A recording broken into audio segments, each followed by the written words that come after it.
Hey guys, you're tuning into another podcast of Rocket Chainsaw. I'm Jarrod, and I've got Anthony here with me.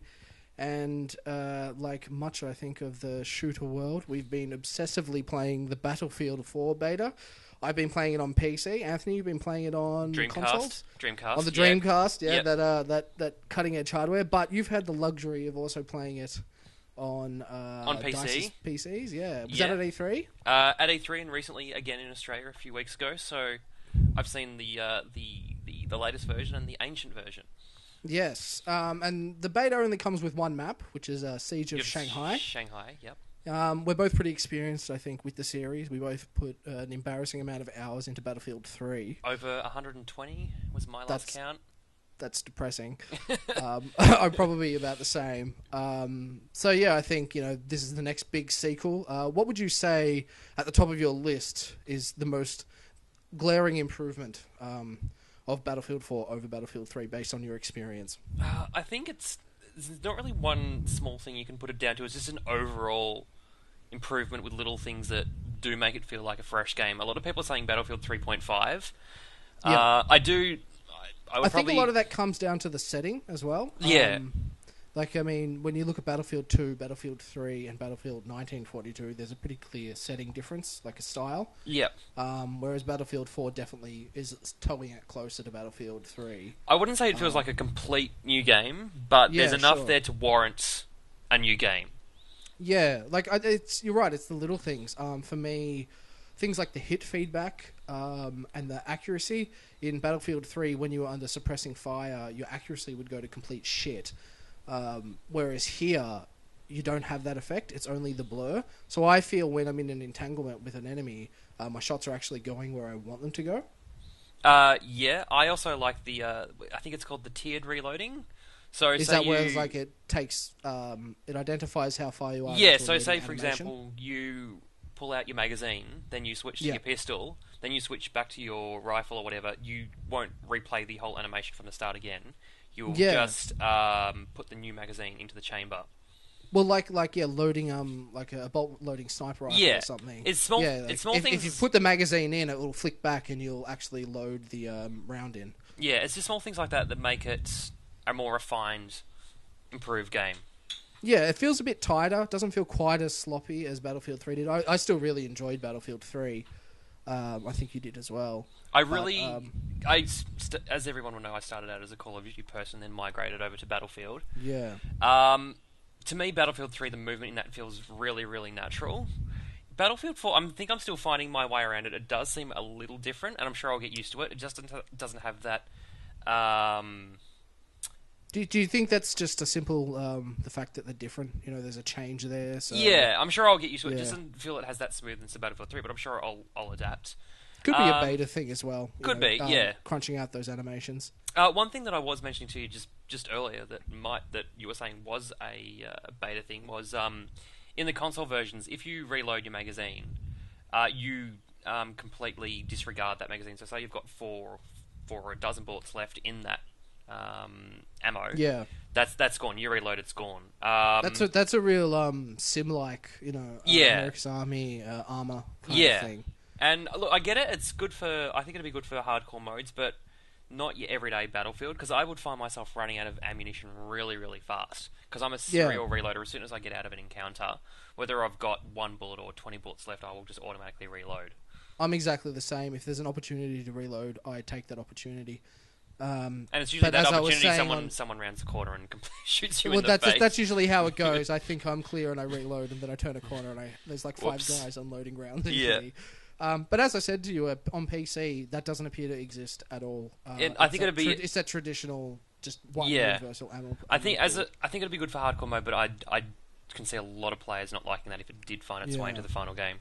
I'm not entirely sure, but I'm pretty certain DICE said that this was in the console build because it's an old build. Yeah. And it's not actually in the full game. We'll just have to wait and see, I suppose. One thing I'd also like to pick your brains on about the PC versions, I find the deaths on the Xbox version are a lot quicker. To me, it seems like it doesn't take as many bullets to kill you. Like, you're round a corner, 2 bullets, you're dead. I probably not. I think I'm not sure that's a damage change so much as an accuracy change. Like I said in Battlefield 3, if you're under suppressing fire, it would impact the accuracy of your weapons, whether you realised it or not. There was actually an underlying mechanic there that would make you more accurate in every shot you fired. Whereas in Battlefield 4, they've completely removed that. Yeah. So when you're under suppressing fire, or when you're suppressing fire someone else, they're not actually getting any accuracy penalties. Yep. I just feel as though my deaths in the console version have been a lot quicker. Okay. But again, I wouldn't say so. Thing. For me, when I play Battlefield, I'll either do really, really well or absolutely abysmally terrible. But I don't feel I'm dropping any quicker. I definitely, with the sniper rifles, I feel the damage has been reduced for body shots. Yeah, definitely. Headshots are still high damage. I find that I'm not a really big. What do you think of that? Towards the end of, I never used to play sniper, but towards the end of playing Battlefield 3, I actually got quite good at it. And yeah, as you said, like I'm getting a lot of hit markers, but very few kills, and that's only with the default sniper rifle. Because now to get those new weapons, you've got to actually use them, get points to unlock the next one. Yeah, I'm pretty cool with the sniper change. Simply because I think it's done for balance reasons. It still does a lot of damage if you hit them in the chest. Yeah. But probably to prevent snipers from dominating games, especially since there's so much vertical play in the maps now. Which is a really good thing. It's not just a level playing field. Yeah, I mean, if you look at the urban maps of Battlefield 3, to be perfectly honest, I hated pretty much all the urban maps in Battlefield 3. They felt like every street was a bottleneck to a battle. There wasn't a lot of cover. There wasn't a lot of detail. It didn't feel very organic. But you could maybe go to the first level of a building, but that was usually but even then it was always really, really transparent, the areas that DICE wanted to use for little zones for you to take cover. Siege of Shanghai, pretty much every building has shop fronts on the ground level. Or you can grab a elevator up to the roof and then parachute from that roof onto another roof. So it actually has like a really nice multifaceted playing field and play area, both high above ground and on a ground level, and that really helps, especially with vehicles. So you don't have vehicles completely dominating areas. Yeah. Like you can take back alleys and streets and use those for cover to take out vehicles or to escape. And yeah, probably for snipers. I mean, if you look at Siege of Shanghai, there's always really dense packs of snipers congregating on the top of each building. And they've also changed the rifle so that you can now zero your sights if you don't want to I know, but I have no idea how to use it. I'm pretty shit at it. Okay. Basically, with your target designator. Yeah, it's a V on the PC. Yeah. Okay. If you use that, you can see how far away an enemy is or how high something is, and then using that, you can gauge how far your shot's going to go, and you can tool modify your rifle to. So you know how far your shot's going to go, and you know that there won't be any bullet drop. Okay, that's pretty handy. Yeah. I'm still playing around with it. I haven't got my head quite around it completely yet. But looking on YouTube, it's been very, very useful for a lot of people. I can see it being a double-edged sword. Because if you actually want to zero your sight, you need to figure out how far people are away from you. I'm sure people will get good of it, so they can just do it on the fly. But some people just might be more comfortable sticking with bullet drop if they know how to compensate for it. No, in Battlefield 3, my method of sniping was pretty much to kind of make a rough guesstimate of how far away they were. Fire, wait to see where the puff of smoke or the impact was, and just kind of adjust from there.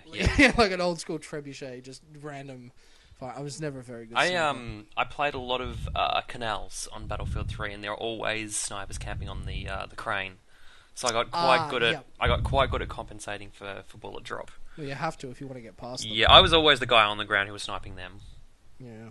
Well, speaking of sniper congregating on rooftops, what's the player count like on? Because you're playing the Xbox 360 version, which is reduced.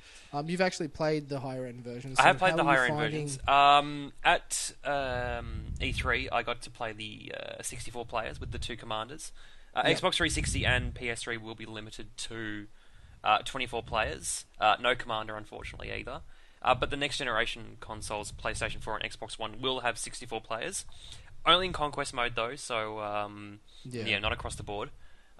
Do you find the map is accommodating for the lower player count? It depends on the game mode. Conquest, you can there will be minutes will go by where you don't run into anyone, and then you'll round another corner and you'll run into 3 or 4 guys.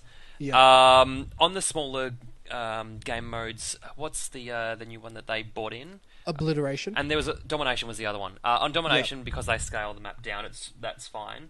But on those larger conquest maps, you find that the players will usually congregate around either the rooftops or the spawn points. So I don't think it's quite. It's not really that great for current generations. It's okay, but it's not perfect. The impression I get, especially with stuff like Levolution and the destruction physics and the size of the maps, I get the feeling that this is the game that really, if you can play it on a next-gen system or a PC, you probably that is should, definitely preferable. The 360 version, the beta, it does look okay. It's really just the detail and the textures and that which look really bad. It's got the Levolution in there. It's got the physics, so it works. But again, as you said, if you can play it on a next-generation system, that is much better. Just comparing it to what I saw at E3, obviously with having all of those players and that much more detail on the map, it makes it a far smoother, much more engaging experience, which is why come November 22, I will be upgrading to the Xbox One version. Yeah, well, I think anybody with their smarts about them should probably look to getting it on a stronger system. Yeah, and 60 frames per second as well. Yeah, I'm not quite hitting that. I'm maxed out on PC. I'm running a GTX 670. I've got everything maxed out with 4 times multi-sampling, anti-aliasing, and I'm averaging probably about 50 frames. I did speak about this elsewhere, that for most of the beta there was this weird stuttering issue, but DICE recently patched it, and now it's been really smooth. I'm actually quite surprised at how, like, for a game that I think it looks gorgeous. Unfortunately, I don't get that maximum experience.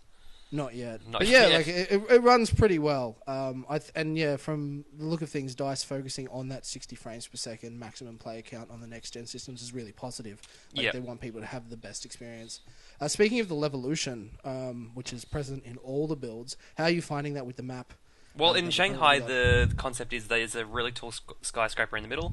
If you knock out the pillars, it's the surrounding pillars once they take enough damage. The whole concept is the whole building will fall down. I found on console, it does take a little while for it to fall. I don't think again a lot of players have been worrying about doing it because the building is just so much fun as a platform for fighting on. Yeah. But once I was just getting annoyed with all the players congregating up there, so I got out my rocket launcher and I managed to bring it down by myself in a couple of minutes. That's the problem I'm finding on PC. I really love this idea of it's kind of simple, just having this one variable that's player driven. Yeah. That changes the landscape of the map. And from the map list, we've seen one that takes place near a dam. And you can destroy the dam and that floods the buildings. There's and that idea is really, really cool. On Parasol Storm, I don't think it's quite as large, but you can get a warship to beach itself. Exactly, in the middle and of the map. storm hits. Yep. Yeah, so these ideas that there's this other factor in the map that evolves the landscape of the playfield. And again, it's just one of those small items that takes it to the next level. Yeah, like it's something that not a lot of games do. It's really cool. I am finding on Siege of Shanghai, in a 64-player match, I think it's like dangling a carrot in front of a donkey. It is. I mean, Battlefield, especially the recent entries, have made such a big deal about destruction. You can blow up a wall, you can drive a tank through a wall. So there's this idea of destroying things, and you've got this audience that loves that feature. Yep. And you give them this big centerpiece that they can destroy. What's the first thing they're going to do? They're going to try and knock it down. Yeah. And I love this idea that, okay, you have this C tower, flag C, that you fight on the rooftop and you can parachute off. And just having that verticality makes it so much fun, but of course, players like me, they'll get annoyed, so then they'll just eventually bring it down. Yeah. Well, at the moment, I've found a vast majority of the games I've played in the last few days, it has dropped. Out of 800 tickets, it's dropped within the first 100. Yeah. I've seen it drop within the first 50 numerous times. Yeah. And, so I really love that idea, but if I were to give any feedback to DICE on that feature, I would say the damage probably does need to be upped, or something needs to be done to make it a little harder to take down. Just a bit to, not make it so casual and easy, and, like anybody can, like an Anthony can drive in with a tank or whatever, or C4. Bring the whole building down. Bring the whole building down on top of everyone. How are you finding the unlock system now? Well, because they've changed it to. There's a good end. This is funny because anybody who's played Mass Effect 3. that multiplayer Yes. will be aware how, How a lot Battlefield- of unlocks were hidden under gambling packs. So And in that- that game, it worked like you would earn XP and currency, and you could spend this virtual currency on these packs, or you could spend real money. It appears Battlefield has taken a note out of that book. Well, for a start of the beta only gives you 2 weapons for each class. It does. As There's a couple of sample. others. There's a whole tier of like those semi-automatic rifles you can also unlock. But you can, and you can always find weapons on the map as well. So that was kind of disappointing because I was hoping to get greater, exposure to the weapons in the final game. Sure. But this, I can understand that though. It's a beta. So. yeah, exactly. But this thing we're talking about, first of all, the new modification system is excellent. Just the amount of different grips, sights, colors, and everything. It's a lot of it seems like pulpy. I don't know if it's actually effective, but at the same time, there's no reason it shouldn't be there. Like, it's all just like nobody can complain about having extra. So that depth is great. But as you were touching on, actually getting these unlocks, I'm not totally sold on that. As long as the what I would call the central or the basic mods, such as your sights, your basic grips, your suppressors, that's fine. And if they want to lock, say, your green laser, which the only real difference is that it's a green tint, that's fine. But if you're talking about fundamental stuff like your basic silencer or your PKAS sight, which I absolutely love, my favourite sight, if they lock those into the battle packs, that is going to be a really bad choice. Well, that's how I feel. I mean, if I want to get militant about it, I just like the unlock system in a Battlefield game, full stop. Yeah. To me, I just don't like this idea that essential equipment is locked off to players who are new. And that's what I was saying. That's what I think is the essential equipment. As long as that's not tied to it, that's fine. If it's just all this very slightly different stuff. If it's cosmetic, it's not a big deal. But in this, like even going through the beta, I can't think which weapon it is. One of the scoped weapons, the only way you can remove the scope is by unlocking iron sights from a battle pack, right? I believe it is. And that to me is just a little bit dirty. Yeah. It's like, well, and a lot of players. The only way, like in Battlefield 3, at least you knew if you knew when you were getting grinding on a weapon long enough, you would get it eventually. You would get the equipment eventually. It might be a pain in the ass, but you would get it eventually. In this, it's gambling. Like, and I know you're gonna have to keep grinding levels to unlock a battle pack. Spend the battle pack, see if you get it, and if you don't, just grind again. Keep going on to the next one, or pay real money. Like a lot of people were when they first were showing in the beta these thing called canted iron sights, which kind of lets you put. Is that where you tip the? Yeah, you kind of just tilt it on the side, and you can use an iron sight for close quarters. I'm pretty sure they're locked to battle packs. Really? See, that's what I'm talking about. Basic. I could be wrong, but they're in the beta. They're in the beta. Yeah, basic equipment like that. If they're tied to battle packs, I mean, in Mass Effect, they were enough of a pain trying to get your favorite weapon leveled up over time. In Mass Effect it worked all right though because it wasn't a competitive game. It was purely cooperative, and it was based not on XP but on a currency. So you actually got it was like because you were considered mercenaries. You actually got money at the end of every mission, and you could spend that money on these gambling packs. So it actually didn't take long to unlock a pack. In Battlefield 4 though, you have to go up levels with your XP to unlock access to a pack. You can't actually spend I think in the pack. 10 hours I've put in, I've only unlocked 2 packs. I've got 2. That's it. And there's another one like 3 levels from now or some shit. To me this is just a really transparent, a bit dirty idea, and I hope it doesn't lock off too much fun. In customizing. As long as it's only the visually different stuff or stuff that only modifies your gameplay slightly, I don't mind. But if it's your basic essential stuff, not a fan. Yeah, I'm pretty much exactly the same. Well, I suppose we've covered pretty much all our thoughts. Is there anything else you'd like to touch on? I did, as we were mentioning, I did try the new obliteration mode briefly the other evening. I haven't tried it yet. Is it a lot of fun. A lot of fun. What's the premise? Is it? There's 3 locations on the map for each team, and there's 1 bomb, and then you've got to transport that bomb to each of those 3 locations. That sounds pretty cool. And the first team to do that wins. How do you transport the bomb? Is it just like you can do it in a helicopter, in a tank. You can run with it. You can swim with it. Pretty much anything. Sure. So it's like all these players just running for the bomb, and it's kind of like Battlefield football. I was going to say it sounds like some sort of football or. So whereas some kind of whereas in a map like Conquest, it's really very haphazard. There's no really set way of doing it. Here you've got a set objective, and all the players are congregating around that. So it can be. Sounds a little bit like Rush. Yeah. Except it's also dynamic at the same time because you can go anywhere on the map with it. Does it use the whole map, or is it just a sample? It uses of well on formation? Shanghai, for example, it uses the whole map. That's cool. Yeah. Hoping Yeah, that's to get more of that in. I also like the new lock-on system for RPGs. If I you've do as got well. if you've got a Yeah, sniper with a portable designator, yeah. really encourages Um, team play, and it means I can use my default RPG to take down helicopters. Yeah, I think it. The main thing Battlefield really should encourage more than anything is Team everybody play. helping each other out in some way. Yeah. And yeah, this lock-on system prevents it from being just the guy with the lock-on rocket launcher. Yeah. Now all you need is a support. Yeah. Using their advantage, especially with the vertical map design. Using that to like spot tanks in the street and Yeah. choppers in the air, and then anybody with a rocket. I mean, it puts a bit of pressure on the helis, but at the same time, that's the playoff. It's Yeah. you need someone spotting, and if someone takes out the spotter, then everything changes. Just on that, Definitely very, like very that. quickly, what is your favourite class to be playing at the moment? I've probably engineer. Yep. I'm a really big engineer fan. I really like the close quarters submachine guns and stuff. Mm-hmm. I like, especially in Siege of Shanghai, like it'll change depending on the maps and how they play in the full game. But Siege of Shanghai, because it's such an urban map, there's a lot of streets, there's a lot of vehicles. I feel having that rocket launcher handy is really, really useful. Pretty much any encounter I get into, there's always someone with a vehicle, so I can provide that support for my team. I played a lot of Assault as well, and I've been getting a little bit into support. I'm terrible at recon or whatever the sniper's called. So Yeah, I've Assault is my always default go-to class. I dabble in engineer, and as I was saying, I got a lot better with sniper towards the end of Battlefield 3. But just playing Assault, when two tanks roll in, you think, oh god, and then you just start running for it.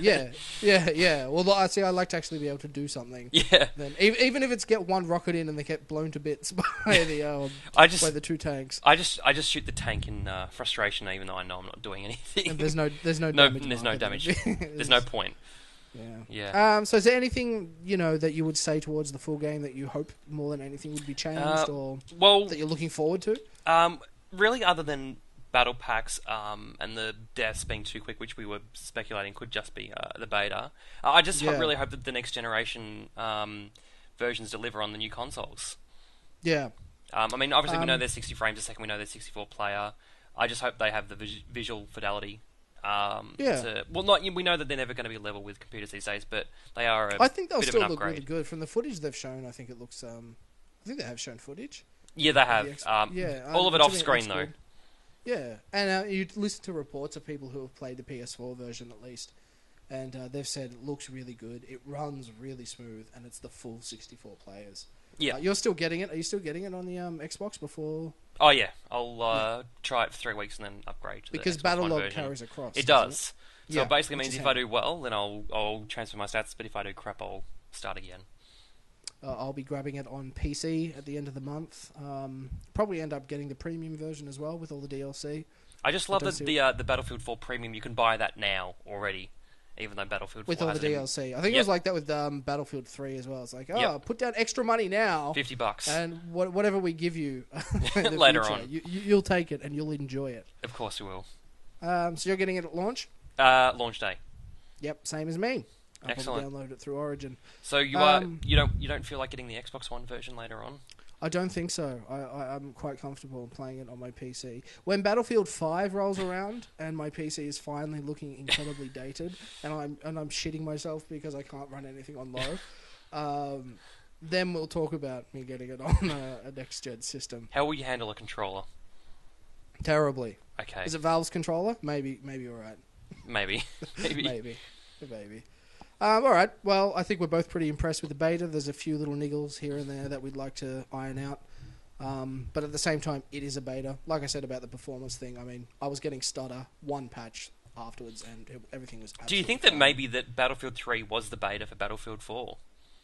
In a way, yes. I think with Battlefield 3, because at the time no next-gen consoles were on the horizon, so no matter what they were doing, even though it was like Battlefield 3 looked great on PC, maxed out anyway, played really well. It looked very But decent even then- on consoles as well. Yeah, exactly. But even then, they were always still building it around this idea that it was on current-gen systems Yeah. in a major way. Whereas now I kind of get the feeling that they're the current gen build is a bit of like a side thing. Yeah. Like they know these next gen build consoles are coming out. That's the big thing, so they can focus 100% on making these really big maps with a lot of density, a lot of vertical play, and a lot of play space.